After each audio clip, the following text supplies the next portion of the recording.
ரசூலுல்லாஹி ஸல்லல்லாஹு அலைஹி வஸல்லம் அவர்கள் கூறியதாக அபூ ஹுரைரா ரலியல்லாஹு அன்ஹு அவர்கள் அறிவிக்கிறார்கள். ஜமாஅத்துடன் தொழுந்த ஒரு மனிதரின் தொழுகைக்கு அவர் தன் வீட்டிலோ கடை தெருவிலோ தொழுந்த தொழுகையை விட 25 மடங்கு இரட்டிப்பான நன்மை கிடைக்கிறது. ஏனெனில் அவர் அழகிய முறையில் வுலு செய்து கொண்டு தொழுகையை தவிர வேறு எதையும் நாடாத நிலையில் மஸ்ஜிதுக்கு சென்றால் அவருடைய ஒவ்வொரு காலடிக்கும் ஒரு நன்மை கிடைக்கிறது, ஒரு பாவம் மன்னிக்கப்படுகிறது.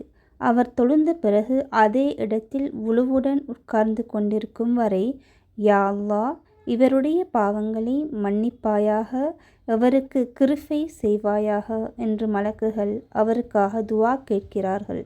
மேலும் அவர் தொழுகையை எதிர்பார்த்து உட்கார்ந்திருக்கும் வரை தொழுகையின் நன்மைகளை அடைந்து கொண்டே இருப்பார். புகாரி.